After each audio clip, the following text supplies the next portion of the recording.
Los criminólogos dicen que no existe el crimen perfecto.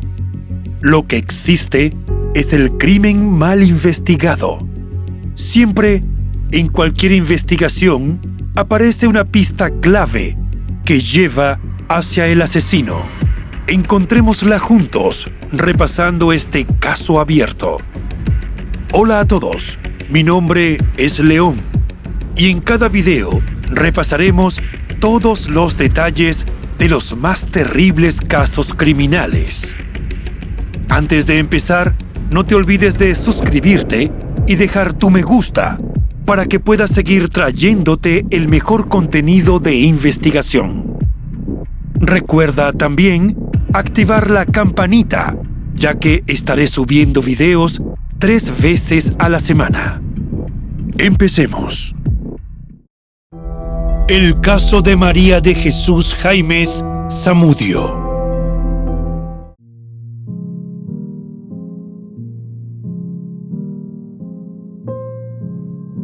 María de Jesús Jaimes Zamudio nació en México un 5 de abril de 1996 y era la tercera de 4 hermanos en un hogar de clase trabajadora. Fue hija del matrimonio conformado por Yesenia Zamudio y el padre del que solo se conoce el apellido Jaimes. Era conocida entre sus familiares y amistades como Mari, Chucha o Mari Chuy. Era una chica muy familiar, alegre, risueña, amante de la vida y del deporte, que solo quería casarse, ser independiente económicamente, tener hijos y viajar. Soñaba con llevar algún día a sus sobrinos a Disneyland en los Estados Unidos, así como a Playa del Carmen, un balneario costero de México ubicado a lo largo de la costa caribeña de la Riviera Maya en la península de Yucatán. Llena de ilusiones, pensaba tener una casa en ese paradisíaco y costoso lugar e incluso ya tenía la foto de cómo la quería. Con ese mismo entusiasmo, le decía a su madre Yesenia que se la llevaría a vivir con su familia y que se encargaría de cuidar a sus bebés y que estarían juntas y felices. En algún momento de su niñez, comentó a su familia que quería ser monja. Fue algo fugaz que se le metió en su cabeza de niña de 7 años, así como su amiguita Fanny García. Quizás era porque ambas estudiaban en un colegio religioso y estaban muy compenetradas con todas las actividades que realizaban en el plantel, como las pastorales y las pláticas con los niños de la colonia para motivarlos a que se acercaran a la iglesia. Las dos chicas solían compartir todas las tardes en el estacionamiento de la casa de María y, aparte de sus conversaciones cristianas, también practicaban karate, preparaban comidas y pasaban la tarde juntas. Sin embargo, a medida que fueron creciendo, las cosas cambiaron, pues a María le tocó estudiar la secundaria en Iztacalco, al oriente del Distrito Federal, donde conoció nuevas amistades y otras formas de ver la vida. La joven era bastante aplicada con sus deberes académicos, pero también encontraba tiempo para quemar energías porque le encantaban los deportes y practicaba karate, natación y básquetbol. Los animales eran otra de sus pasiones. Disfrutaba mucho tomarle fotografías a su gata, Ginebra, y no había nadie más feliz que ella en las oportunidades en las que podía montar a caballo. En su vida cotidiana, era considerada por sus amigos como muy cariñosa, disciplinada, ordenada e independiente, y sobre todo, siempre dispuesta a ayudar a los demás. María siempre decía que su mayor inspiración era su familia y la gente que la rodeaba, pues disfrutaba de esos momentos donde compartían historias, experiencias y su vida misma. Desde pequeña, María también demostró ser muy trabajadora y, de hecho, apoyaba a su familia en el restaurante de su padre. Al crecer, se consiguió un empleo en un cine para así comenzar su independencia económica. Pero su trabajo no le impidió nunca continuar de frente con sus estudios y, de hecho, gracias a sus excelentes calificaciones, consiguió una beca para ingresar a estudiar ingeniería topográfica en la Escuela Superior de Ingeniería y Arquitectura Unidad Ticomán del Instituto Politécnico Nacional, conocido por las siglas IPN. No obstante, su gran pasión era la ingeniería petrolera, por lo que en junio de 2014 solicitó por escrito el cambio a la Dirección de Educación Superior del Politécnico, el cual le fue aprobado. Tras lograr su cupo en la universidad, decidió mudarse para un departamento en el piso 5 del edificio Ticomán, en la localidad del mismo nombre, en el municipio Gustavo Madero de Ciudad de México, el cual compartía con varias muchachas. Estaba muy contenta porque iba a estudiar la carrera de su vida, pero lejos estaba de imaginar que allí, en el IPN, le iban a pasar cosas que atentarían contra sus sueños, anhelos y esperanzas. La chica ingresó al instituto y al poco tiempo se incorporó a la selección de básquetbol femenina.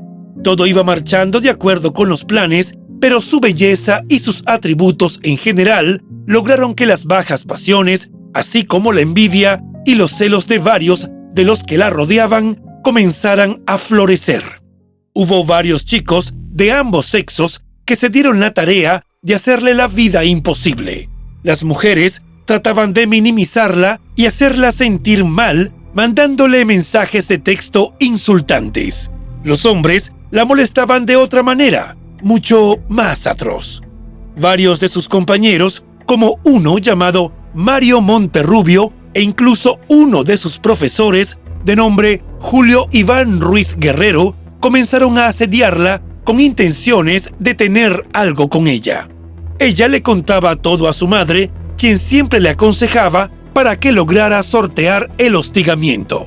Pero un día le mostró uno de los mensajes de texto que le envió su profesor, en el que le decía, sin más ni más, que a cambio de favores sexuales, él le aprobaría sin problema la materia de introducción a la perforación petrolera, que ya la chica había reprobado. En esa ocasión, su madre, furiosa, le dijo que ya era hora de abandonar la universidad, pero eso no estaba en los planes de María, quien no estaba dispuesta a ceder ante las pretensiones de su profesor. Con decisión y constancia, se dedicó a estudiar sin descanso durante todas las vacaciones de Navidad y se presentó al examen de período extraordinario con otro profesor y lo aprobó. Otro de los que le repetía constantemente que quería tener algo con ella, el alumno de nombre Mario, que ya mencionamos, dio un paso más en su asedio. Quizás agotado de que la jovencita no accediera a sus pretensiones y lo ignorara por completo, en una ocasión le envió un mensaje amenazante a través de sus redes sociales. El sujeto le reclamó que tenía varios días sin verla y manifestó su disgusto porque ella no se tomaba ni siquiera 5 minutos para responderle. Acto seguido, le dijo que pensaba que la iba a encontrar en una bolsa negra. Eso era una clara alusión a su muerte, pues en ese tipo de bolsas guardan los cadáveres. Lo cierto fue que María siguió sorteando obstáculos y no abandonó la carrera.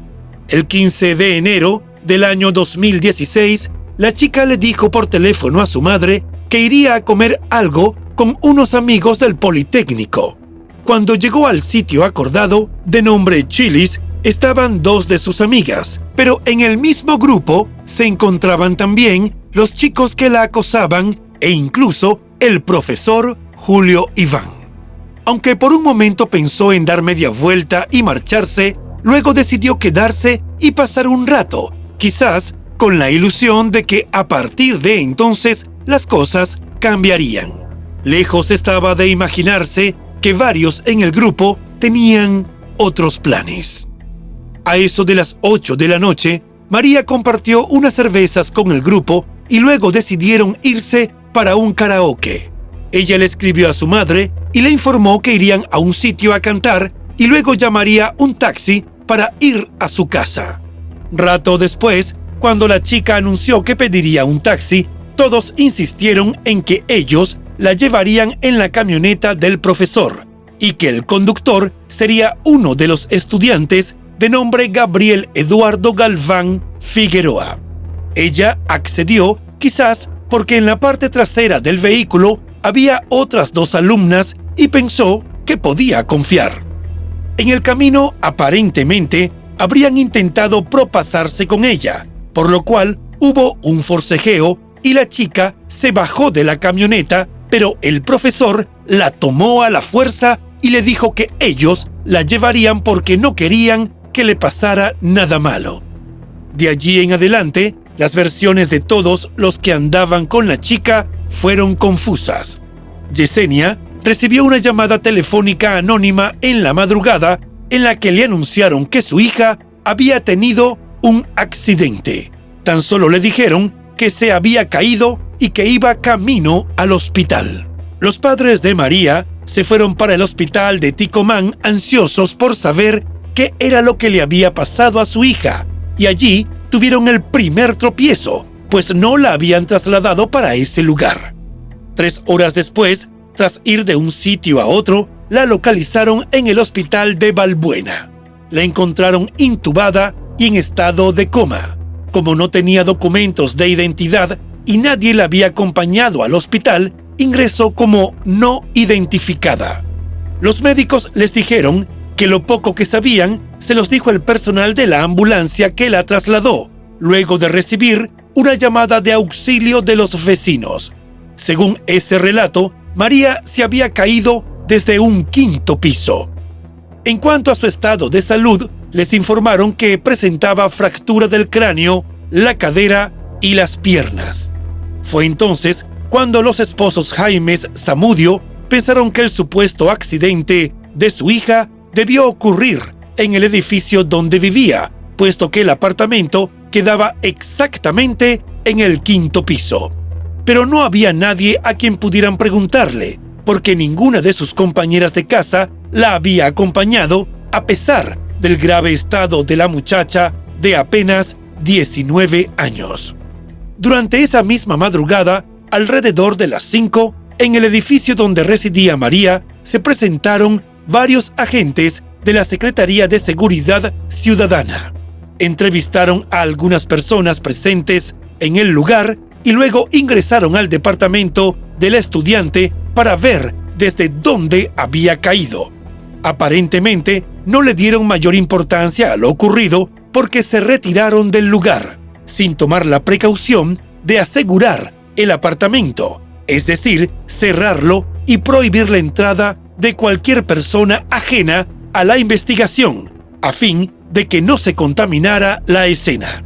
Tampoco acordonaron el sitio donde cayó María, y lo que es peor, no dieron aviso a la autoridad ministerial. Fueron las autoridades del hospital quienes dieron aviso al Ministerio Público, pero los funcionarios de este despacho tampoco hicieron lo que desde el punto de vista criminalístico debieron hacer en primera instancia, que era abrir la investigación, asegurar el sitio del suceso y ordenar las diligencias técnicas inmediatas a que hubiere lugar. Y mientras las autoridades parecían equivocarse en todo, los padres de María, quizás por la desesperación y el dolor, consideraron que su hija estaba siendo mal atendida, por lo que solicitaron que fuese trasladada al Hospital Álvaro Obregón, donde le practicaron múltiples cirugías, pero su estado no parecía mejorar. Mientras la chica estaba en coma, sus padres se dedicaron a investigar por su cuenta. Fueron al Chili's y al karaoke y hablaron con todos los empleados. Se dirigieron al edificio y conversaron con los vecinos para ver si alguno había visto u oído algo. Querían saber lo que pasó ciertamente, cómo se cayó, si es que se cayó, o si acaso fue que la arrojaron. El profesor Julio Iván y el alumno Gabriel aseguraron que María enloqueció y se arrojó al vacío, mientras que Mario, quien no había estado en el departamento la noche del 15 de enero y que era otro de los que había sido rechazado por la chica en sus pretensiones amorosas, le dijo a Yesenia que su hija se quitó la vida porque sufría de depresión y que de pronto brincó por la ventana. Obviamente que los padres de la estudiante no les creyeron ni un ápice. Sospecharon que no estaban diciendo la verdad y que algo estaban encubriendo, por lo que ante la gran indiferencia policial decidieron ahondar en sus investigaciones. Ya tenían claro que en el apartamento estaban esa noche 7 personas junto con su hija, el profesor Julio Iván, el alumno Gabriel, otras 2 estudiantes, compañeras de María, y 3 chicas que compartían el apartamento con ella. Las sospechas de la familia cada vez adquirían más fuerza, pues en conversaciones con algunos vecinos se enteraron de que la madrugada del 16 de enero se oyeron gritos y algunos vieron que a María la llevaban a la fuerza, mientras ella gritaba que la dejaran. Las chicas que compartían la vivienda con ella dijeron que al llegar al apartamento, la chica les tocó la puerta del cuarto en demanda de ayuda y que no la auxiliaron porque pensaban que se trataba de un asalto. Esas mismas compañeras de vivienda declararon luego en la policía que la chica se cayó al vacío, cosa que nunca vieron. 8 días después, María falleció en el hospital sin haberse recuperado del coma jamás y sin poder decir la verdad de los hechos que la llevaron a perder la vida. Pero sus padres estaban decididos a que la verdad saliera a flote. La policía inicialmente dio por cierta la versión de que la joven estudiante se lanzó al vacío. Para colmo, el informe de la autopsia estuvo tan mal hecho que no arrojó ninguna luz acerca de lo ocurrido. Sin embargo, los esposos Jaimes pedían a las autoridades que se iniciara una investigación porque estaban seguros de que a su hija le quitaron la vida. También insistían con la directiva del Politécnico para que indagara en las diversas irregularidades que se presentaban en la institución. Poco después, las autoridades del IPN, que se vieron forzadas a iniciar una investigación a instancias de los padres de María, decidieron dar el primer carpetazo al caso y no solo negaron asistencia legal y psicológica a Yesenia, sino que declararon que María le había puesto fin a su vida. El profesor Julio Iván continuó dando clases como si nada hubiese ocurrido. La familia nunca cesó en su afán de buscar la verdad e iniciaron una fuerte campaña a través de las redes sociales y en distintas instancias del Estado. De hecho, denunciaron ante la Comisión de los Derechos Humanos de la Ciudad de México y ante la Fiscalía General de la República a las autoridades del Politécnico que hicieron caso omiso a las denuncias de asedio y hostigamiento que estuvo padeciendo María, no solo de parte de algunos estudiantes, sino más grave aún, de un profesor. Esta campaña provocó que numerosas personas comenzaran a insultar a Yesenia y que pretendieran descalificar sus denuncias, afirmando que había perdido la razón. Otros la tildaban de mala madre, pues decían que la chica había caído en la dependencia de sustancias por culpa de su madre y que todo eso fue lo que derivó en que María optara para ponerle fin a su vida. Incluso Yesenia denunció en repetidas ocasiones que la institución educativa nunca le brindó ni el apoyo ni la asesoría necesaria y que los directivos intentaron proteger al profesor y la tacharon de loca cuando ella pedía la investigación y destitución del catedrático y del alumno presuntamente involucrado en los hechos. A pesar de los reveses, la madre de la estudiante, lejos de amilanarse, tomó más fuerza. Comenzó a hablar de la muerte de su hija como un feminicidio y creó el Frente Nacional Ni Una Menos, con el que participó de manera muy activa en varias actividades, sobre todo en septiembre del año 2017, cuando lideró la toma de un edificio de la Comisión Nacional de los Derechos Humanos en el centro histórico de la ciudad como una forma de protestar por la incesante oleada de violencia en contra de las mujeres en México. Madre de María de Jesús Jaime Zamudio, que exijo justicia por mí, por mi familia y por mi hija. Y por todas las que nadie nombra, porque todos los días asesinan una y otra, y no he podido resolver el caso de mi hija, y ya me llegaron 10, 100, 1000 casos más. Tras aceptar la primera versión de lo que supuestamente sucedió con la joven María, la entonces Procuraduría cerró el caso y lo catalogó como un suicidio. Otro golpe duro para la familia y para la tan ansiada justicia. El Ministerio Público se hizo cargo del caso y comenzaron a surgir las preguntas, por lo que se abrió una carpeta por homicidio, después por homicidio culposo y finalmente por homicidio doloso. Obviamente, la familia nunca estuvo de acuerdo con la manera como era conducida la investigación, pero no les hicieron caso. Sin embargo, en 2019, la Comisión de los Derechos Humanos de la Ciudad de México elaboró un informe y en el caso concreto de María emitió varias recomendaciones a la Secretaría de Seguridad Capitalina, al Tribunal Superior de Justicia de la capital y a la entonces Procuraduría de la ciudad por falta de investigación y filtración de información en los casos de posible feminicidio a los organismos competentes. Fueron documentados 50 casos y entre ellos fue analizado el caso de María, en el que establecieron que hubo omisiones graves en las investigaciones. Asimismo, la Comisión de Derechos Humanos instó a las autoridades a que, una vez aceptadas las recomendaciones, realizara un acto público en el que reconociera su responsabilidad en estas omisiones y diera a conocer las medidas establecidas para evitar que se repitiesen. Entre otros elementos, la comisión reseñó en su informe que era considerado grave que tras los hechos, las compañeras de apartamento de la joven, así como los presuntos agresores, hubiesen permanecido en la vivienda porque con esa omisión les dieron toda la oportunidad de haber eliminado o manipulado las evidencias periciales. Igualmente, establecieron que la necropsia que le realizaron a la joven de 19 años carecía de los requisitos básicos como señalar la totalidad de personas que tuvieron contacto con el cuerpo. También consideraron negligente la no realización de estudios como exudados y la revisión del área genital para determinar si sufrió violencia sexual antes de su deceso.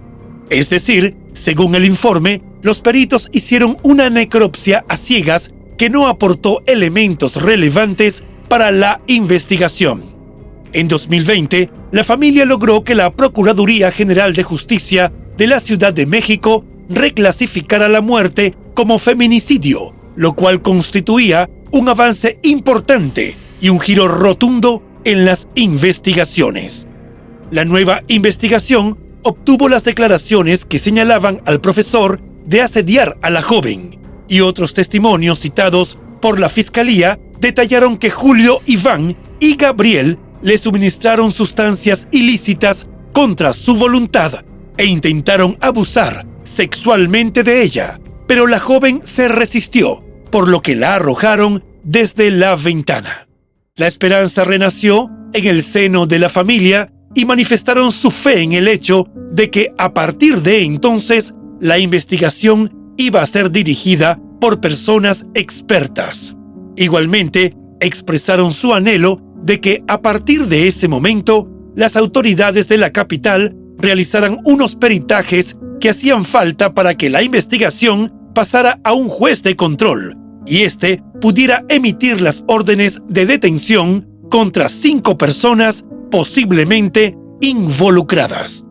La abogada de la familia, Rosalinda Pimentel, comunicó que también se había logrado el compromiso de la fiscal general de justicia capitalina, Ernestina Godoy, de que se estableciera una agenda global de trabajo en materia de violencia de género.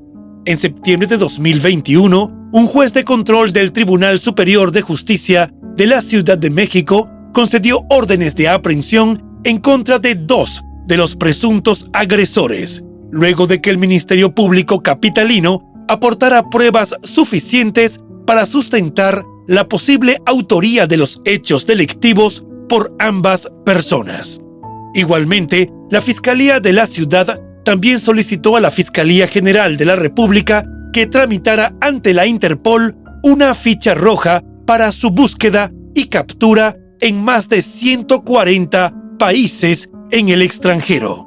En enero de 2022, el Instituto Politécnico Nacional ofreció una disculpa pública a la madre y a los allegados de la joven y además informaron que en el IPN se iba a abrir una cátedra sobre violencia de género, la cual llevaría el nombre de María de Jesús Jaimes Zamudio como homenaje.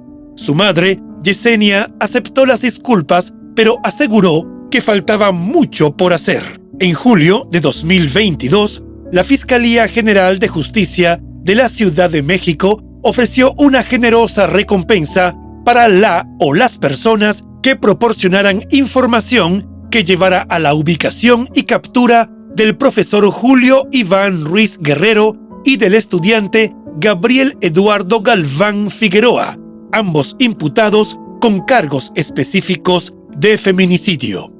Un mes después, Yesenia recibió el título post-mortem de su hija, que le fue entregado por el Politécnico.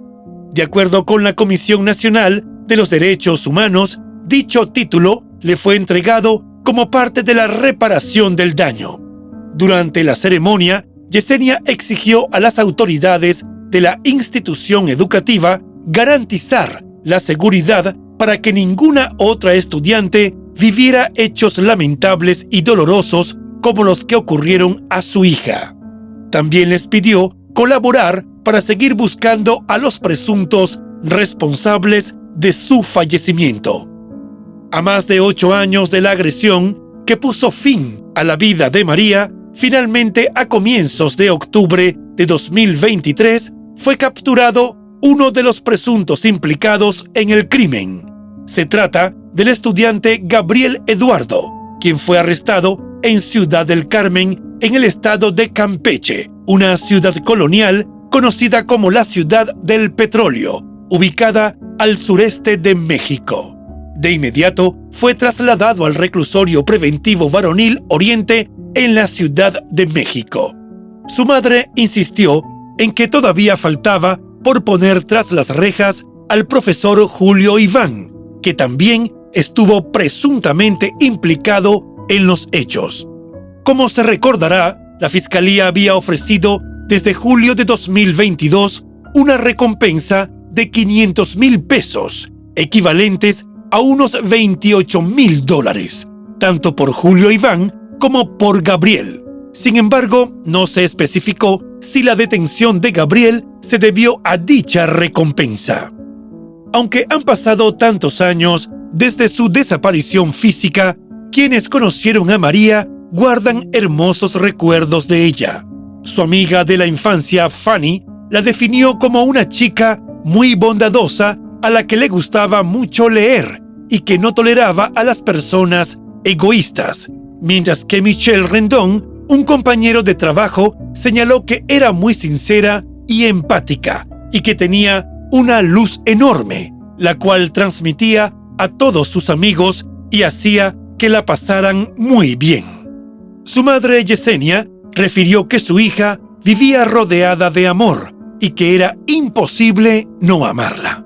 Agregó que era muy proactiva y siempre sacaba tiempo para todas sus amistades, además de que no se le olvidaban los cumpleaños ni las fechas especiales, y que cada mañana le decía que la amaba mucho. Todo eso lo echaba de menos desde aquella triste madrugada.